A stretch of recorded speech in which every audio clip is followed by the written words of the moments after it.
मुझे जो है मार्कशीट का एक लफड़ा बता के ना, और ये मेरे 14 महीने ख़राब कर। पहले मीटिंग में मैंने 11 करोड़ का बजट लिया था, दूसरी में 14 का, और अब 17 करोड़ का बजट। बस स्टैंड पहले का बना हुआ था, वो डैमेज हो गया। 16 में सरकार ने उसको तोड़ के डाल दिया नया बनाने के लिए, लेकिन अभी तक बना नहीं है। लेकिन अभी तक कोई काम सिरे नहीं चढ़ा। कोशिश चल, मैं चुनाव लड़ूंगा जी, अब के 2024 में भी लड़ूंगा। मैं पैनल में बीजेपी के से ही नाम भिजवाऊंगा अपना। तो मैं, जनता ही लड़ेगी, मैं कौन हूँ लड़ने वाला। मैं तो खाली एक नाम होगा भाई कंवर सिंह चुनाव लड़ रहा है, बाकी जनता ही चुनाव लड़ेगी। मैं चुनाव है धारविड़ा नगर पालिका के चेयरमैन कंवर सिंह यादव। कंवर सिंह यादव इस क्षेत्र में किसी पहचान के मोहताज नहीं हैं। इनका देसी अंदाज और देसी ठाठ सभी में लोकप्रिय है, और अपनी लोकप्रियता के कारण ही बड़े मार्जिन के साथ चेयरमैन का चुनाव इन्होंने जीता था। 2 साल इनके कार्यकाल को पूरे हो गए हैं। आज इनसे बात करेंगे धारविड़ा क्षेत्र के विकास और विकास में अवरोधों को लेकर। सब चेयरमैन के तौर पर कब शपथ ली थी आपने? 27 दिसंबर 2020 को चुनाव संपन्न हो गए थे। 31 तारीख को रिजल्ट आया था और मैं चुनाव जीत गया था।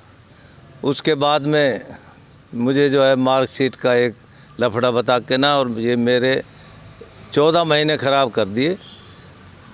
4 फरवरी 2022 को मैंने शपथ ली हाई कोर्ट से, और मुझे अभी 2 ही साल हुए हैं। 2 साल में जो मैंने काम किया, मैंने अब तक 6 हाउस की मीटिंग बुला चुका हूँ, और 6 मीटिंगों में मैंने, पहले मीटिंग में मैंने 11 करोड़ का बजट लिया था, दूसरी में 14 का, और अब 17 करोड़ का बजट है मेरा। मैंने सबसे पहले तो भगत सिंह चौक पे, जो हमेशा जाम रहता था, क्योंकि भिवाड़ी से जो इंडस्ट्री एरिया भिवाड़ी है, इधर खुशखेड़ा है, नंदरामपुर बाग से आगे यहाँ हैवी व्हीकल जाते हैं, इसलिए ट्रैफिक का बहुत भारी 1-1 घंटा लग जाता था। मैंने उस पर रेड लाइट लगवाई है, और अब 1-2 दिन में उस पर जेब्रा क्रॉसिंग हो जाएगी। दूसरा, विकास कार्यों के जो मेजर काम है, वो धारविड़ा सर्कुलर रोड का है, जिसका टेंडर खुल गया और वर्क ऑर्डर भी दे दिया है, और मार्च के महीने में वो काम स्टार्ट हो जाएगा। 1 करोड़ 98 लाख के समथिंग है। दूसरा, भड़साने वाला रास्ता है, जो उधर खरखड़ा के उसमें आईजी ऑफिस की तरफ मिलता है, वो भी 1 करोड़ 70 लाख के करीब है। और ये अपना, इसका क्या नाम, अंबेडकर पार्क पे लगा चुके हैं हम करीब 1.5-2 करोड़ रुपए, और अभी इसका सौंदर्यीकरण करने के लिए काम चल रहा है। दूसरा, जोहड़ का इनॉग्रेशन करना है, उसका भी बजट हो चुका है। और धारविड़ा की आबादी को देखते हुए यहाँ पे आज तक भी पीएचसी चली आ रही है।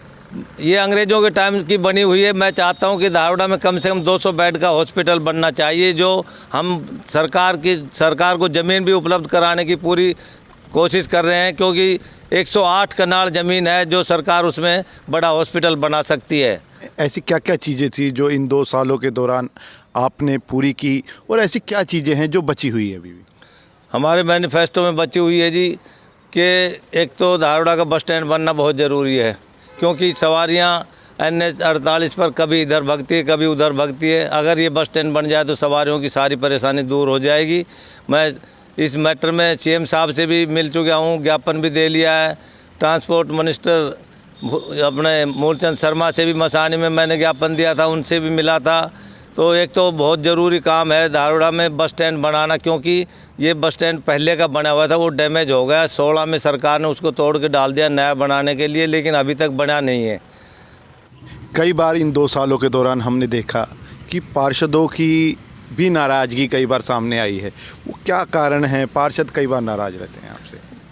देखो, ये हमारा एक परिवार है, और परिवार में कभी कभी थोड़ा बहुत अनबन बन जाता है, लेकिन ऐसा कोई मैटर नहीं है जिससे पार्षद मेरे नाराज़ हों। वो अपनी मांग को तो रखते ही हैं, और मैं उनकी मांग को मंजूर करके पूरा प्रयास करता हूं कि मैं सभी के काम करूं, और मैं सबको साथ ही लेके चल रहा हूं। मैं कभी भी अपने दिल में और दिमाग में द्वेष भावना रखता ही नहीं हूं। हम सब ने मिल के, सभी हाउस के जितने भी हम 18 सदस्य हैं, 17 पार्षद हैं, 18वां मैं चेयरमैन हूँ। हमने सरकार से मिल के और 16 कॉलोनियाँ अप्रूव करा दिए और अब हमारी बची हुई 12 कॉलोनियाँ भी हम चाहते हैं कि विधानसभा के चुनाव से पहले पहले हम इन 12 कॉलोनियों को भी अप्रूव करा देंगे, फिर धावड़ा में कोई अनअप्रूव्ड कॉलोनी ना रहेगी। और इसमें हमने सर्वे भी करा दिया है बिजली, पानी, सीवर, सड़क का बहुत ज़ोरों पे, और वो हमारे सेक्रेटरी साहब देव भी आए हैं रिपोर्ट बना के भी हमने सर्वे करा दिया है। और विकास का पूरा नगर पालिका ही विकास की तरफ अग्रसर है, वो चाहती है कि विकास हो, क्योंकि हमारे पास धन की कमी नहीं है, हमारे पास पैसा बहुत है और हम विकास भी चाहते हैं। लेकिन कुछ सरकार के नॉर्म्स ऐसे हैं, उनमें टाइम तो लग ही जाता है। धीरे धीरे काम अच्छा चल रहा है और विकास की तरफ अग्रसर हैं हम। राष्ट्रीय राजमार्ग 48 से आपका धारवाड़ा पूरी तरीके से जुड़ा हुआ है, उसके बाद भी एंट्री पॉइंट, एग्ज़िट पॉइंट कोई ऐसा नहीं है कि सीधा यहाँ पर प्रवेश कर लें या सीधे यहाँ से निकल जाएं, उसको लेकर कोई बातचीत किसी से? राष्ट्रीय राजमार्ग 48 पर हमारा जो है ना, इस पे पहले तो ये सर्विस लाइन ही ख़त्म हुई पड़ी थी। मैं गडकरी साहब से मिला हूँ और एक ज्ञापन भी दिया है मैंने कि धारवाड़ा की एग्जिट और एंट्री बहुत ज़रूरी है। तो गडकरी साहब ने आश्वासन दिया है कि हम जल्दी से जल्दी धारवाड़ा थाना के पास एक कोई सर्कल बना करके एंट्री कराएंगे। और फ्लाईओवर जो एक ही है, इसके कारण जाम रहता है। इस जाम को हम जो है ना चाहते हैं कि सरकार ने ज़मीन अधिग्रहण कर रखी है, इसका जो अतिक्रमण है वो NH 48 को ही हटाना है, वो हटा देंगे तो ये जाम भी मिट जाएगा और धारवाड़ा की एग्जिट और एंट्री भी हो जाएगी। और सर्विस लाइन हमारे कंप्लीट करा दी हैं गडकरी साहब ने। और माननीय केंद्रीय मंत्री राव इंद्रजीत सिंह भी हमेशा धारवाड़ा की तरफ पूरा ध्यान देते हैं और उनके प्रयासों से जो भी काम चल रहा है वो सब ऊपर सेंटर से जो है ना मंत्रियों से कह कर के काम करा रहे हैं। पर्यावरण मंत्री भी कह रहे हैं अब भाई हम जो है ना पोल्यूशन पानी का भी ख़त्म कर देंगे।